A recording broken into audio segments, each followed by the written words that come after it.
Public Meetings Law. I wish to state that on March 23rd, 2018, the notice of this meeting of the Upper Township Committee was posted on the official Township Bulletin Board, mailed to the Cape May County Gazette, the Atlantic City Press, the Ocean City Sentinel, the Herald Times, and followed with the Township Clerk. Tonight's meeting is being video recorded up until the closed session portion of this meeting and will be available on UTTV Channel 97 and on the Upper Township website. I hereby direct that this announcement made a part of the minutes of this meeting. I would ask all to rise for the salute to the flag.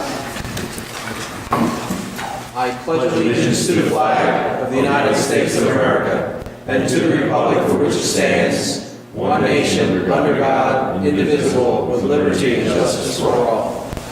Barbara, would you call the roll, please? Mr. Barr? Here. Mr. Coggins? Here. Mr. Corson? Here. Mr. Young?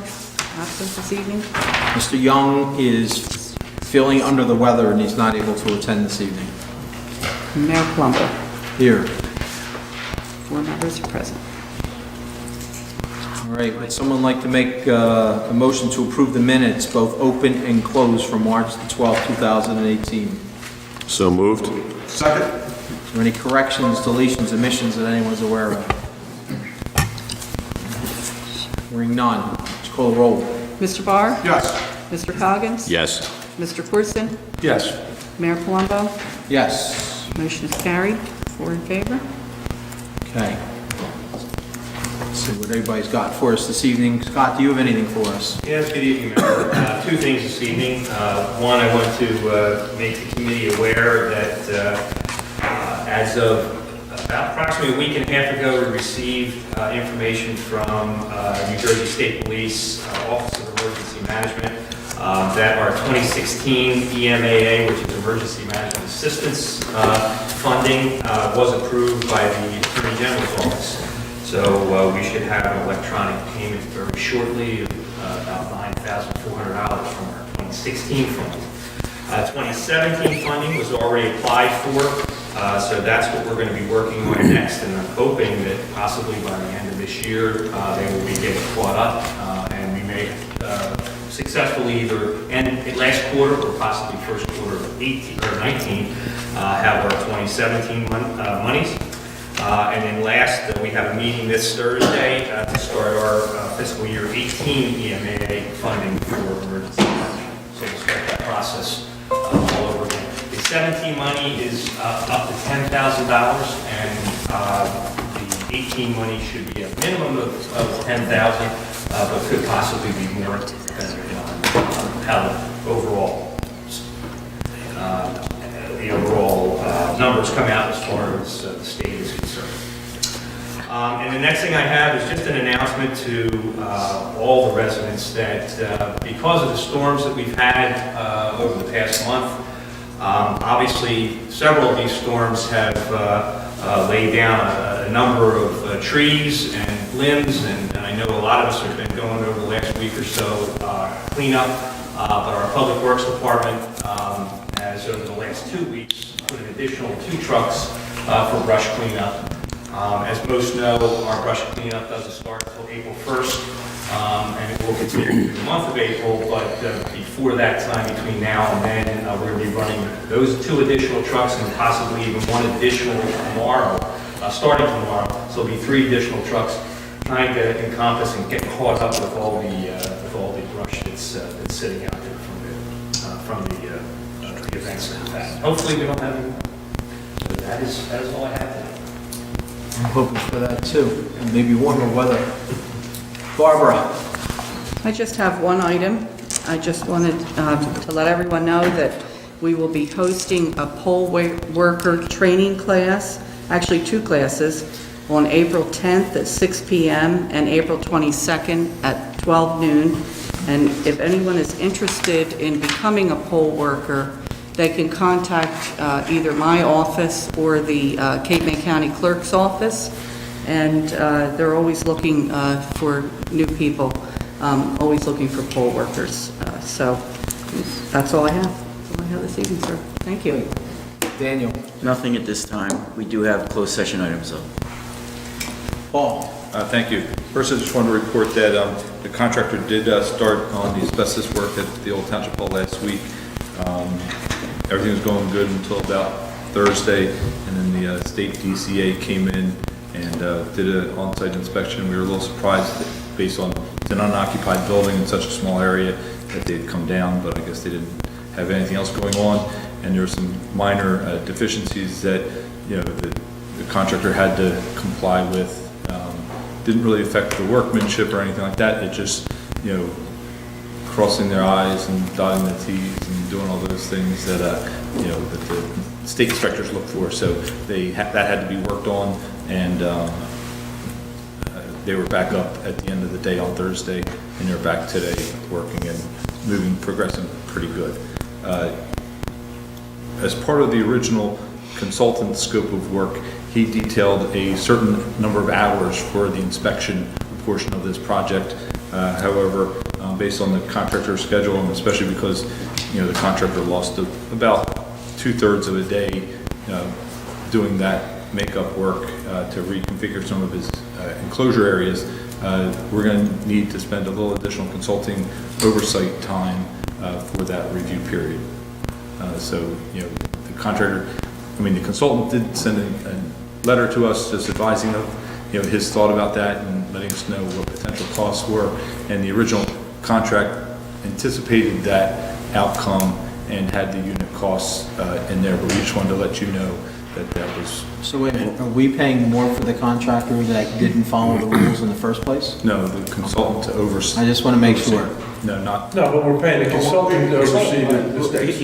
Here's what happened, and I'll let Paul talk about the details of between the two contracts. We gave a contract, Barb, do you know the number, 12 something? We gave a contract to, the resolution is 278, 2017. The number of, not the resolution number. 12,000. the dollar amount on the estimate of the contractor, the consultant. It's 12,386. Right, and then what happened was, in that contract, it said, if for some reason there are additional time and costs involved because of change in scope, then this is how I'm going to charge you. He sent a letter about a week ago that said, yes, there's going to be additional changes based upon what Paul just described because of the contractor's situation, and they found out on site that there's going to be more time involved. It's monitoring, correct? Correct. And so there's more days he's going to have to monitor, so the additional cost is $7,000, potentially $7,000. And that was initially. And that was But the point is if the contractor had done the job right, we wouldn't be paying. I don't know if that, you have to ask Paul. The contractor's initial schedule had anticipated 12 days for contractor work. And it was based on that 12 days of contractor work that our consultant said, hey, I'm going to need some additional monitoring, because he only set up for 4 days of monitoring work. And when they did that, they started the job. The contractors on the first day said, yeah, I put that in my schedule, but I don't anticipate needing that full 12 days. I'm going to probably have it done in 6 days. So there's going to be that in-between period. So, you know, he's still within, you know, as far as what the contractor said, he's still within his time frame of where he thought he was going to be getting the work done. His contract allows for 12 days. He thought he was going to be able to do it in 6. Right. But now it looks like he might need possibly up to the 12, and because of that, the consultant has to be there. That's the extra cost. Okay, but here I think is where people are getting confused, and I'm hoping that I understand this correctly. We're looking at two separate contracts. We're looking at asbestos removal, and then we're looking at the consulting. The consulting contract includes the monitoring. Based on the situation with the asbestos, the contractor had come in and he thought he could do it in 12 days. When the original specification and the original estimate from the consultant went out, the consultant was anticipating 4 days. So there's going to be a little bit of an overlap. That's essentially it. And I think what's happened is the information the contractor initially gave Paul, you tell me if I'm wrong, was I can do it for less number of days. That's what he based the information to the consultant. And then for whatever reason, he said, I'm going to need more days. Doesn't change the first contractor's estimate, but in order to monitor it, he's going to need more days. But it doesn't necessarily mean that we're going to need a full 12 days. However, we're going to need more than 4 days. We're going to need more than 4 days. So we may end up with, let's just split the baby and call it 8, whatever it is, and that's going to be what I'm thinking is a fraction of that $7,000. Correct, additional. Okay. So what we're looking at for a change order is up to 7,500. I will tell you, it doesn't necessarily need a 7,000. change order, because the contract provided for this contingency. Oh, and unit So I costs. think what's happening Okay. is Paul and your CFO are letting you know that if you looked at the original estimate of the 12,000 whatever, And then it may there's not be that. It's going to be a little higher because of this situation. Did we need the consultant for the day that the DEP or Consumer Affairs Yes. shut it down? Yes, because he has to still oversee, they were still working while they were shut down on portion of it, because he's still doing the air monitoring and stuff like that. You still have to maintain those containment areas for air monitoring. So he's taking tests and air samples the entire day that they're there. How many more days do you think they have to finish this project? I'll probably know tomorrow on how many days. They should be done this week. He was anticipating being done tomorrow Something. initially. So I'm anticipating going and seeing him tomorrow. I'll know how much he got done. I didn't get a chance to see him at the end of the day. I stopped out at the beginning of the day. So I anticipate when I stop out there tomorrow, they'll have a good feel for when they'll be able to be done, which it will definitely be before the end of this week. Okay. Anything else?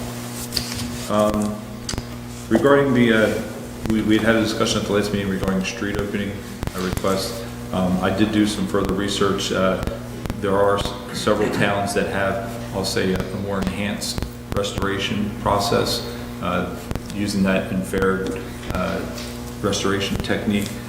So I didn't know if the committee wanted me to go ahead and pursue, updating our street opening ordinance requirements to do some of what some of the other towns have started doing for enhanced street restoration.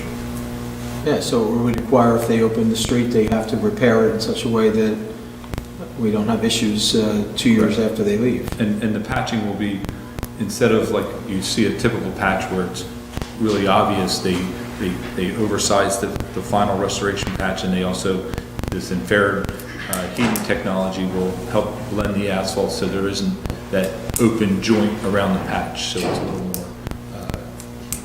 more, the patch will last longer in the long term. So if you're okay, I'll work with Dan and have an ordinance possibly for the next meeting if you're okay. That's fine with me. And that's all I had. Thank you. Barbara, I have nothing this evening. John, Nothing this evening, other than I wanted to acknowledge and thank the Public Works Department for doing a fine job in the storm last week.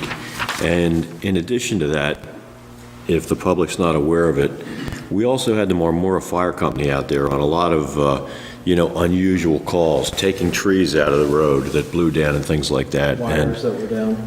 Yeah, so we've really got a good group of emergency response people in this town, and they need to be acknowledged and appreciated for what they do. John, it wasn't just Marmora, it was all three fire companies responded, multiple calls all night long. They did a fantastic job. Yeah, and the rescue squad was out there too. It was. But that's all I had. Thanks. The only thing I had would be any trash pickup for Friday due to the holiday. Your trash and will be picked up on Monday. That's all there is to report. Thanks, sir. That'll be posted on the website? That's all part of it. If you go to the Department of Public Works, you'll see the schedule. Okay. Curtis? Thank you, Mr. Mayor. Not too much to add about the storm. It was a good event, and like John said, the rescue squad, the fire companies, and Public Works, everybody did a great job, and it was hopefully the last one of the season. And our boys in blue, too, right? And we did get a letter in our emails about the intersection of Hope Corson Road, or Stagecoach Road and Church Road. I believe the lady wished that we all would die in a horrible accident there ourselves. But the accident was caused there, and there was a fatal accident there a week and a half ago. The accident was not the cause of the fatal. The fatal happened before the accident, which means the lady was dead when she hit the other vehicle. That being said, it is a bad intersection. There have been a lot of accidents there. We should probably send a resolution to the county asking them to take a look at that. I know other intersections on Stagecoach are all four-way stops. This one's a two-way stop. It would probably be better served as a four-way stop. That's just my opinion. Is that a motion? I would like to make that in the form of a motion. And I believe Wednesday night at the Chiefs meeting, they're going to give us a resolution asking us to do this anyhow, so I'm getting ahead of them. So we have a first and a second to have a resolution to send down to the county suggesting that we make a four-way stop. So would you call the roll? Mr. Barr? Yes. Mr. Coggins? Yes. Mr. Corson? Yes. And Mayor Colombo? Yes. Motion is carried. Anything else? That's all I have, Mr. Mayor. All right, I just have a couple quick things. One, acknowledging that our Beach Patrol and Strathmere Fire Company were recipients of the GIF Special Recognition Award for Safety at the annual Safety Breakfast that I guess occurred this morning. It was someone, Terry Smuz nominated them and was acknowledged for what they did during a rescue and an issue that occurred in Strathmere during the summertime. So congratulations to them. And because Hobie Young is out sick this evening, I'll acknowledge that we had quite a turnout at the Easter egg hunt on Saturday. I would say John and I were there, and Hobie were able to make it, and Barbara and Public Works, and a lot of people volunteered, Scott, to really make this a success. We probably had, I would say 500 kids, at any given time. We did 4 different times with ages, and they went through, and everyone there seemed to have a really great time. So thank you to all those that volunteered and helped to make Saturday a real success. So with that, let's move on to the resolutions. Item number 1, under the resolutions, congratulating employee Karen Buchanan at the Upper Township Clerk's Office for her winning entry in the Upper Township Safety Award Program for the first quarter. Move the resolution. Second. Mr. Barr? Yes. Mr. Coggins? Yes. Mr. Corson? Yes. Mayor Palumbo? Yes. Motion is carried. Item number 2, in support of an Upper Township Historical Preservation Society museum located within the village of Tuckahoe at 1788 Tuckahoe Mount Pleasant Road in Upper Township in the county of Cape May, New Jersey. Move the resolution. Second. Mr. Barr? Yes. Mr. Coggins? Yes. Mr. Corson? Yes. Mayor Palumbo? Yes. Motion is carried. Item number 3, authorizing a contract with W. Michael Bailey for public safety communication services. Move the resolution. Second. Mr. Barr? Yes. Mr. Coggins? Yes. Mr. Corson? Yes. Mayor Palumbo? Yes. Motion is carried. Item number 4, authorizing a contract with J.A. Montgomery Risk Services for right-to-know inventory and survey preparation services. Move the resolution. Second. Mr. Barr? Yes. Mr. Coggins? Yes. Mr. Corson? Yes. Mayor Palumbo? Yes. Motion is carried. Item number 5, authorizing the institution of in-rem foreclosure proceedings, group number 154. Move the resolution. Second. Mr. Barr? Yes. Mr. Coggins? Yes. Mr. Corson? Yes. Mayor Palumbo? Yes. Motion is carried. Item number 6, urging the Federal Emergency Management Agency to extend the increased cost of compliance coverage as part of the National Flood Insurance Program. Move the resolution. Second. Mr. Barr? Yes. Mr. Coggins? Yes. Mr. Corson? Yes. Mayor Palumbo? Yes. Motion is carried. Item number 7, authorizing the Township of Upper to enter into a property access agreement with the New Jersey Department of Transportation and execute a well permit for the property known as Block 477, Lot 20, as to permit remedial investigation of groundwater related to the New Jersey State's Petersburg Maintenance Facility. Move the resolution. Second. Mr. Barr? Yes. Mr. Coggins? Yes.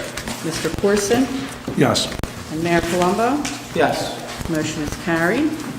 Item number 8, authorizing the chief financial officer to withdraw funds in the amount of $1,800 from the account entitled Recycling Trust account to pay for recycling collection supplies. Motion to authorize. Second. Mr. Barr? Yes. Mr. Coggins? Yes. Mr. Corson? Yes. Mayor Palumbo? Yes. Motion is carried.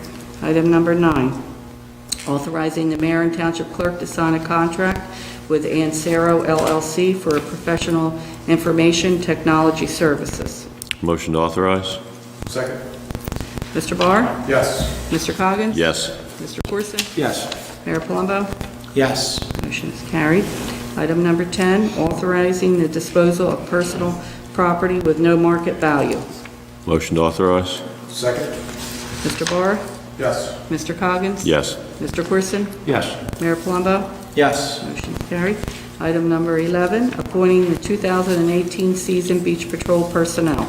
Move the resolution. Second. Mr. Barr? Yes. Mr. Coggins? Yes. Mr. Corson? Yes. Mayor Palumbo? Yes. Motion is carried. Item number 12, approving the application of the Upper Township Rescue Squad for highway coin drops. Move the resolution. Second. Mr. Barr? Yes. Mr. Coggins? Yes. Mr. Corson? Yes. Mayor Palumbo? Yes. Motion is carried. Item number 13, authorizing an affiliation and medical direction agreement with Atlanticare Regional Medical Center for basic life support and ambulance services. Move the resolution. Second. Mr. Barr? Yes. Mr. Coggins? Yes. Mr. Corson? Yes. Mayor Palumbo? Yes. Motion is carried. Item number 14, under ordinances, this is the public hearing. Public hearing and final adoption of ordinance number 4, 2018, and ordinance amending section 4-3.2 of chapter 4 of the revised general ordinance of the Code of Upper Township with respect to jitney licensing requirements. And this is the public hearing. Okay, before I open it up to the public, does anyone have any final thoughts on this? All right, so I'll open it up to the public. Anyone that would like to address the Township Committee on this ordinance with respect to the jitney licensing requirements, now's the time to do so.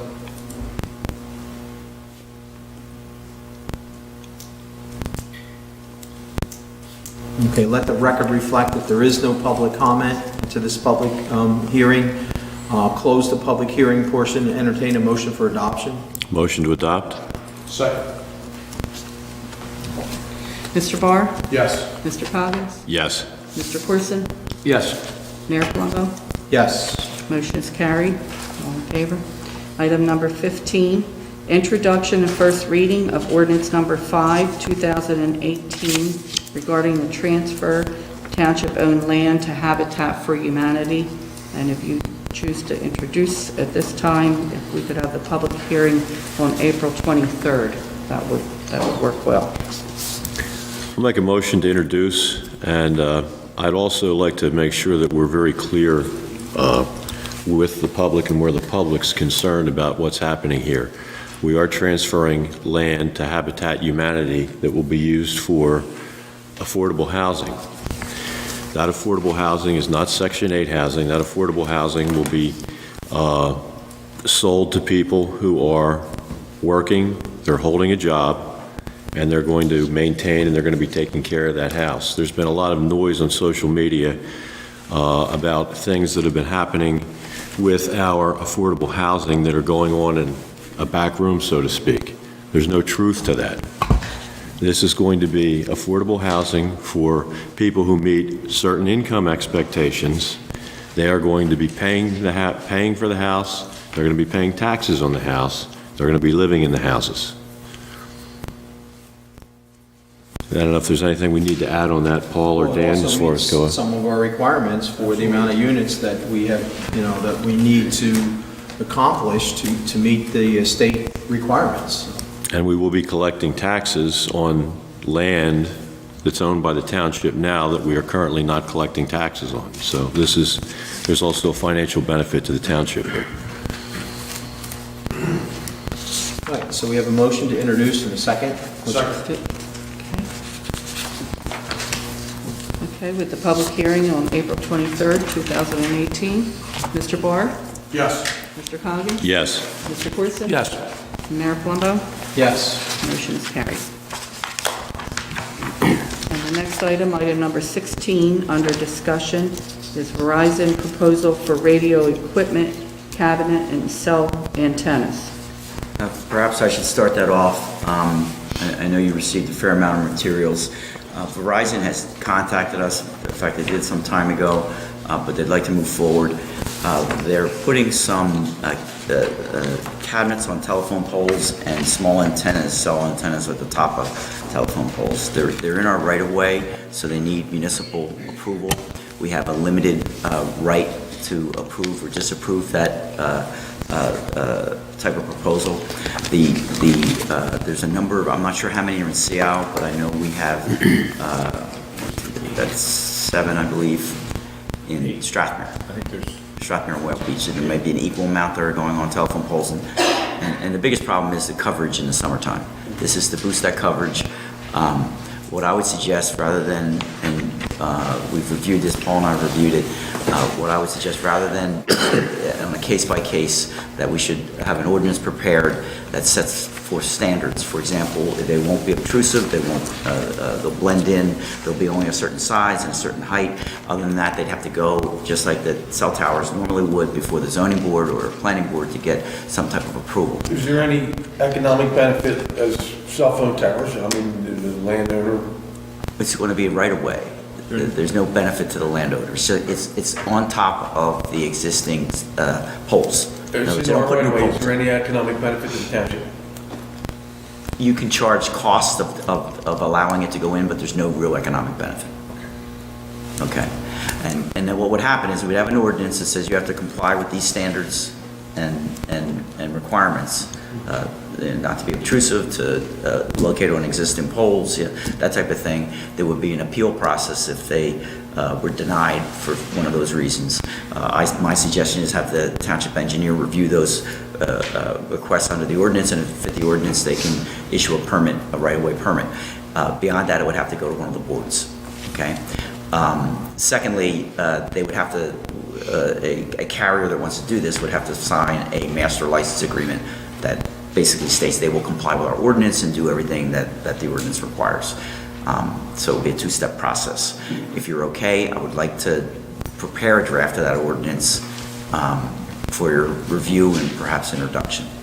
The only question I had on that as I was reading through some of the documents was, and I may have understood incorrectly, Paul, were some of the poles going to be installed that were going to be maybe 10 foot higher than what's there now? There was at least one, and I was going to read back in there, and that was part of what some of the The ordinance that I was going to standards- prepare was not going to have that ability, that they were going to have to locate on the existing poles, and there would only be a limit to the additional, it's 5 or 6 feet in height on top of the existing pole.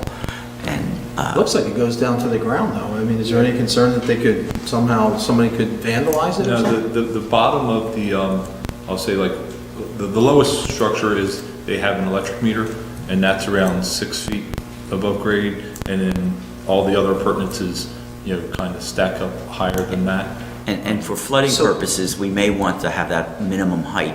Correct. I did talk to Verizon about, And that's the type of stuff that we would put in the ordinance. because from electrical code, they would have to set the bottom of, I don't know if the electric meter, but I know their control cabinet would have to be, to meet our flood hazard requirements, 2 feet above the flood elevation level. So you're Well, talking, This one picture doesn't look like it's 2 feet above.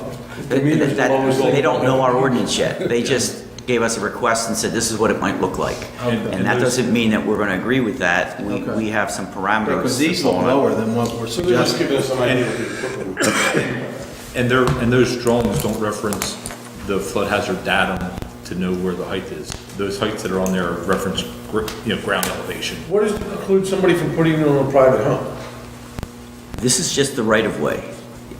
Well, I mean, could Verizon install these on homes? I don't know if it would be construed as an accessory use to a private home. That's a question. I mean, that's, if we make it. Could somebody, I can tell you, if you put a cell tower in your backyard, that's not a standard accessory use to a residential home. And it's not an accessory use to a normal commercial operation because it's a second use. And what I'm saying is, that's why I'm asking this. If we get too restrictive and we say no or something, Verizon start going to homeowners and put these on homes or businesses. Well, you can't say no. That's why you have a limited right to regulate it. It has to be reasonable regulations because there's FCC regulations that cell usage is important. So you have a limited right to regulate it. And that's what I'm suggesting, that whatever you have the right to do, you do, and we do it by an ordinance so that we don't have 5 of them go on one street. You follow what I'm saying? But also in this ordinance, can we restrict them from going on homes? You don't need that, that's what I was saying, because Okay. it's a business, and if you have a business at a home, you're gonna have to go get a zoning variance. Because I can see where the next thing will be popping up on third floor. And if it's someone who is making money off providing Verizon with a tower on their home, that's a business, that's a use, that's not, in my opinion, under our ordinance. It doesn't say residential and commercial cell facilities. That makes an interesting case for some of these Xfinity hotspots that are coming out of people's routers, Yeah, well, they're picking that up, but that's not, I didn't mean to open up a can of worms. So you need a motion or anything, or just guidance? some direction to prepare an ordinance for your review. Would you rather review it before it's introduced? In other words, have a meeting for a discussion on it? Absolutely. All right. Okay, we'll do that.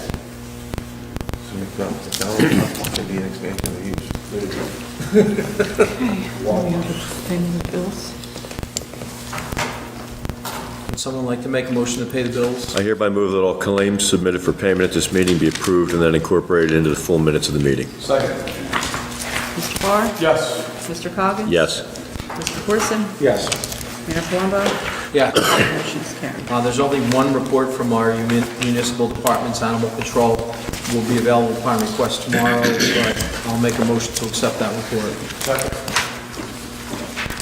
Mr. Barr? Yes. Mr. Coggins? Yes. Mr. Corson? Yes. Mayor Palumbo? Yes. Motion's carried. Okay, at this time, we'll open it up for any public comment. Please come up to the podium, state your name and your reason of why you're addressing the Township Committee.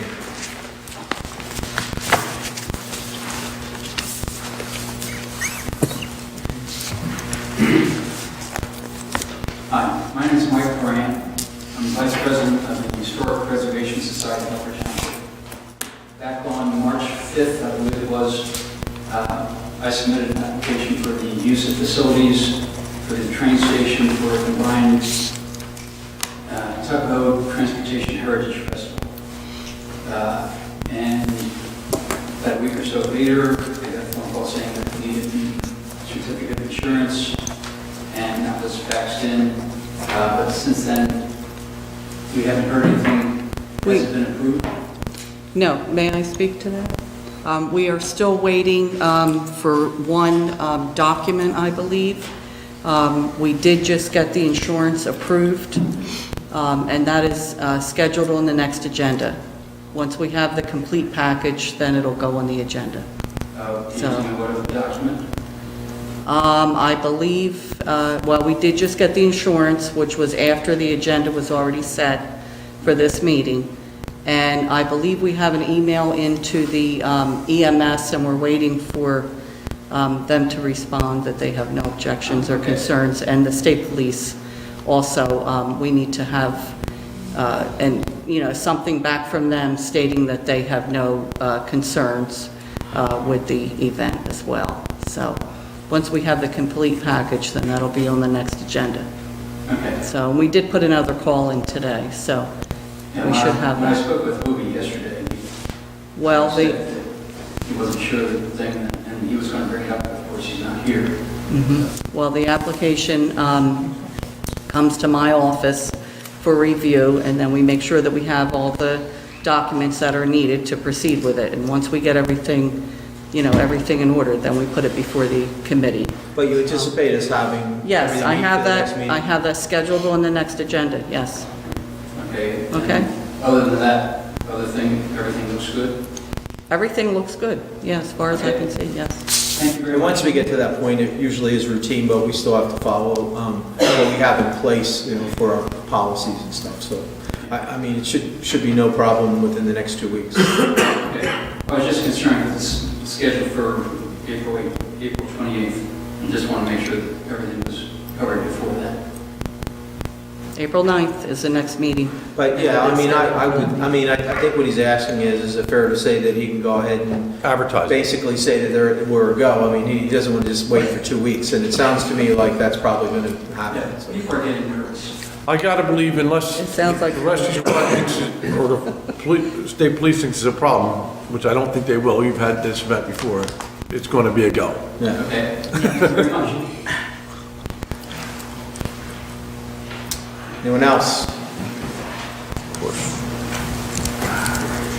I'm Blanche Adams, and I'm a resident of Steelman Town, and I'm here tonight representing the Upper Township Business Association. And I just wanted to update you on 2 items concerning our association. The first is, we're happy to announce our second annual community guide has been published, and I have a short stack for you all tonight. I want to thank you for your support of this book. We have 4 pages of Upper Township information in here. We have your trash recycling collection, bulk waste, loose leaf. We have all the public works information.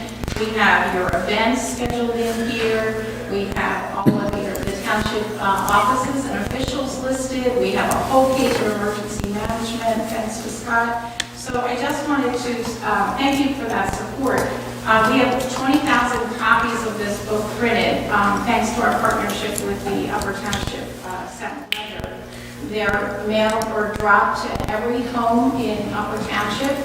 They are dropped at campgrounds, and they're dropped at various drop places throughout the township, just getting out the word about what Upper Township is all about, celebrating what we do here, celebrating, of course, our businesses.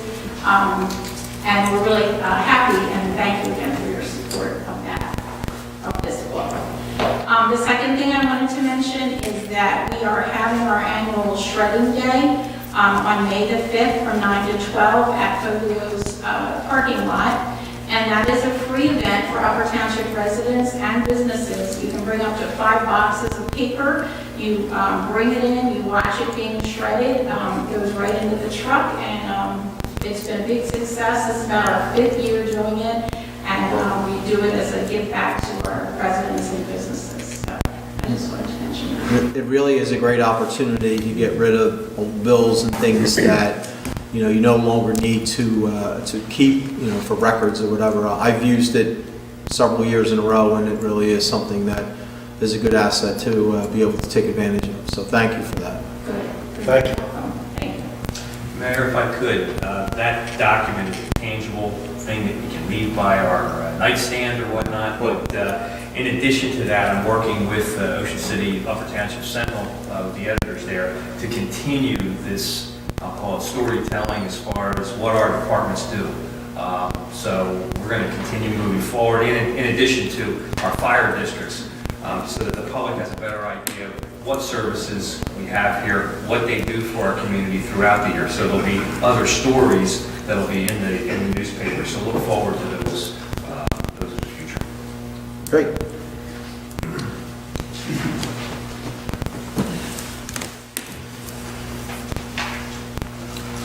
Natalie East, 750 on Route 50 in Petersburg.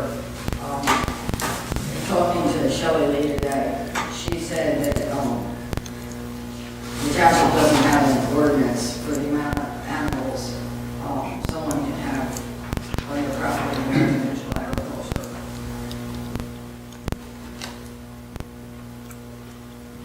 Do you have any? I don't know. the... I have to look it up. We do have an animal control ordinance. I don't know specifically what the question is. I'd have to look it up. I think what she's saying is there any maximum amount of animals you can have on a property? Is that what you're Right, saying? and I don't know without checking the ordinance, because I mean, I don't know that either, though I'm not familiar with anything that gives any quantity, if that's what A it is. farm, livestock animal, there's no ordinance. For chickens, goats. well, I don't know if that's what she's asking. Pigs. She's, There's I don't no know if she has ordinance. domestic. For residential agriculture, which would be different from the commercial farms.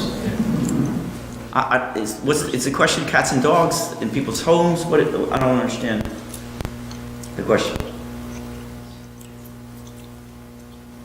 I guess to be fair, I phrase it that way. Shelley said that we do not have an ordinance for the amount of animals on properties in public townships. Are you talking about domestic animals or farm animals on a farm in a residential zone? What are we Well, referring to? obviously, she was talking about either residential agriculture or agriculture. So, but. That I can tell you we don't have an ordinance on.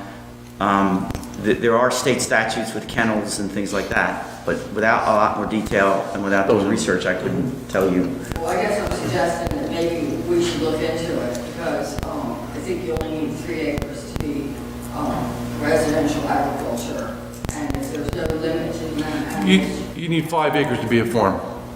Right, but you only need 3 acres to have residential agriculture. Two. I presently have a condition where my neighbors are just adding animals, and, you know, I don't even know who regulates Are we talking about the Zimmermans? the what. Zimmerman property? You have a conflict, No, don't don't you? get into that. Oh, I have a conflict with the Zimmermans, okay, but, I'll yeah. get to that next. Under municipal land use law, Mayor Milano, I'm blaming you for spot zoning block 476, lot 17, from center residential to commercial agriculture, January 29th, 2018. County approved it today. Without an Upper Township zoning hearing, Cape May County Ag Board, Barbara Ernst said Upper Township dropped the ball. So, I think it's unfortunate. You aware of that? I'm not. I have no direct knowledge of what she's talking about. So nobody, like you weren't even advised of the meetings today? I mean, there were certified letters that went out. There was a list that I believe Barbara Young gave on. Actually, the board seemed, curious that, the township wasn't there. So, again, This meeting was today? well, there was one on January 29th, and today they approved the minutes from that one, because y'all have been telling me since last March that he's a farm. He was not a farm, but January 29th, he became a farm, and the minutes were approved today, and yes, there was a public hearing. Is this the same property that you've been concerned about for, I don't know, at least a half a dozen times before the committee? Is it the same property? Is that what we're talking about? I think I said block 4. Well, I don't know by block and lot. I'm asking, is it the same neighbor that you've been concerned about that you felt is not a farm that I believe Shelley, our zoning officer, had made a determination that it was an existing non-conforming use that's allowed to continue? Well, that's So if what that's the I'm case, blaming Mayor Palumbo for it happening, because. if that is the same property, then that decision, Residential. that decision has already been made by the township zoning officer. Anyone who did not like that decision had the right to appeal it to the zoning board. And if you didn't like the zoning board's decision, you could have appealed it to the Superior Court. But that was made a long time ago, that farm is a non-conforming permitted use. That farm was never a farm until January 29th. Again, we've had this discussion at least a half a dozen different meetings. It's the same discussion that we've For had 60 many years, times. it benefited from. You have a conflict, Mr. I have a Orson? conflict. You're right.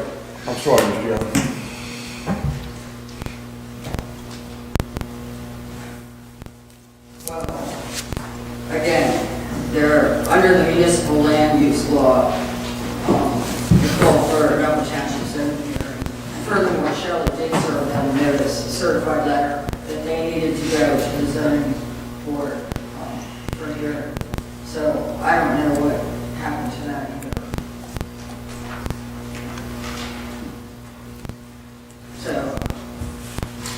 I'm only going by what our zoning official had already determined, and that, as Mr. Young said, was determined that the non-conforming use was allowed to continue, and so that's why this thing went forward. I mean, I rely on my code enforcers to do what they're supposed to do, so. If you want to blame me, I guess you can blame me, but it's not my area of expertise. I'm harmed by what's happening over there, and obviously if there had been a zoning hearing, you know, the community has due process rights, and I mean, we could have been heard at the zoning hearing. Again, the process, may I interrupt? We've said this, again, at least a half a dozen times. No, I came to talk to my mayor and my committee every time But- we go through this. But I rely on my legal, But you're making comments that are not Specialists. accurate legally.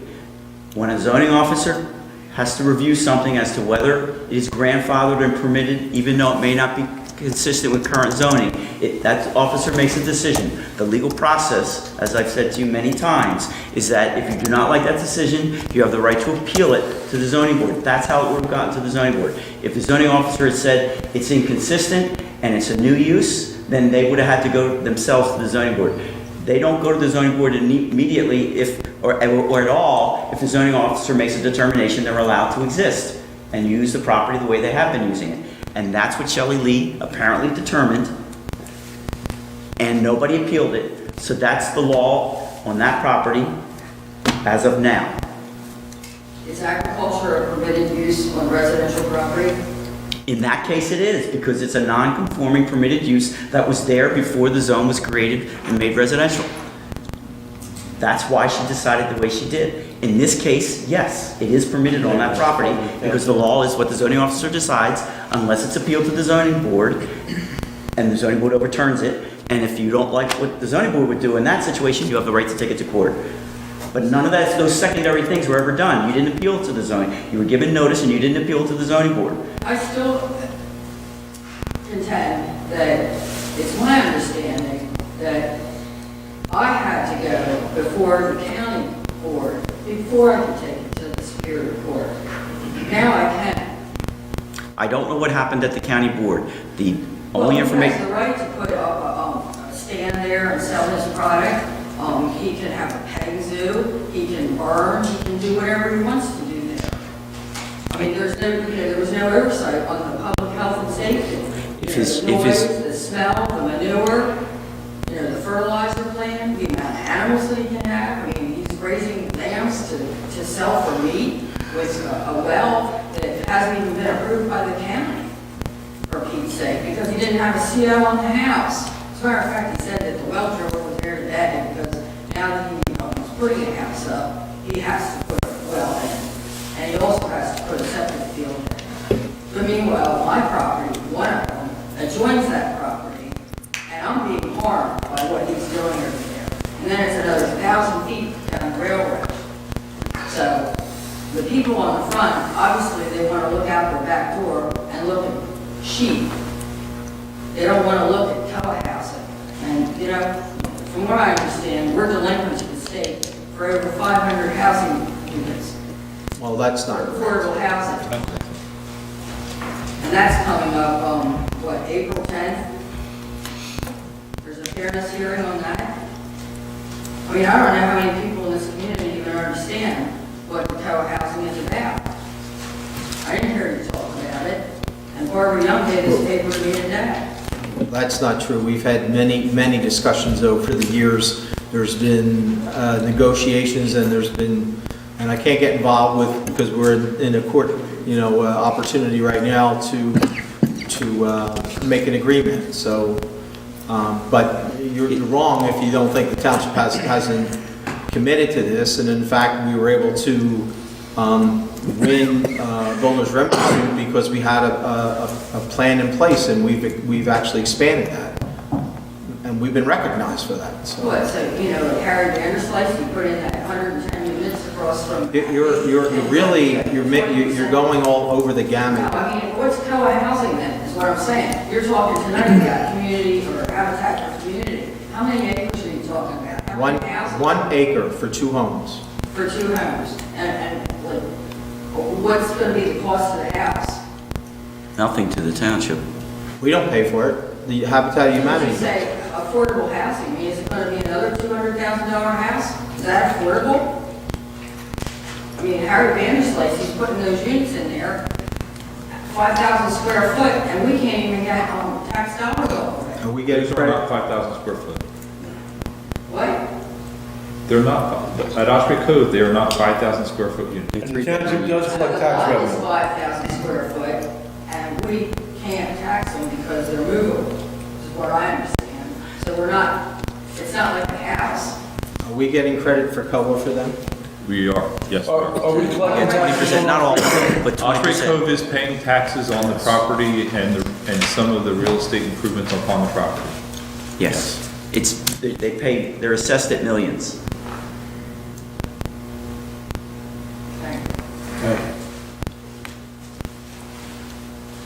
Anyone else like to address the Township Committee? Yes.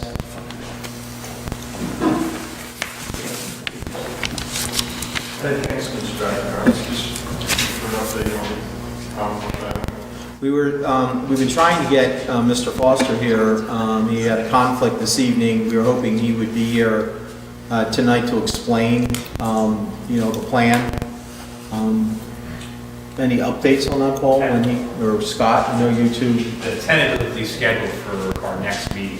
We're just going to get confirmation from him. He had to go before his freeholders first, and... Which is tomorrow. Yes, correct.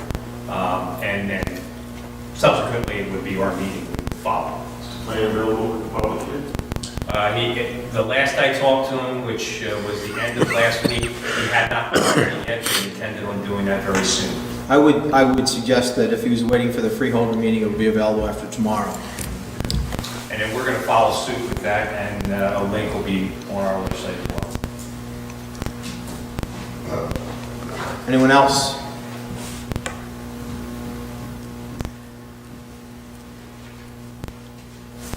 Okay, it appears as if we have run out of people that want to address the Township Committee. Appreciate you coming this evening. I'll turn it over to Mr. Coggins to make a motion to go into executive session. I hereby move that a resolution be incorporated into the minutes authorizing the Township Committee to enter into an executive session for the following matters pursuant to the Open Public Meetings Act. The matters are personnel, contract negotiation with Bainbridge Appraisers, our collective bargaining unit, and our grant consultant. Potential litigation with Whippoorwill Campground, and litigation with Yank and Sansone.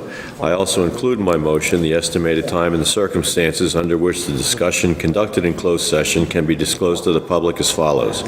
It is anticipated that the matters discussed in closed session may be disclosed to the public upon the determination of the Township Committee that the public interest will no longer be served by such confidentiality. With respect to employment and personnel matters, such discussions will be made public if and when formal action is taken or when the individuals involved consent that it can be made public. With respect to contract negotiations, such matters will be made public when negotiations have ceased and there is no longer a reason for confidentiality. With respect to litigation matters, such discussions will be made public when litigation is complete and the applicable appeal period has expired. Second. Call the roll, please. Mr. Barr? Yes. Mr. Coggins? Yes. Mr. Corson? Yes. Mayor Colombo? Yes. Motion is carried.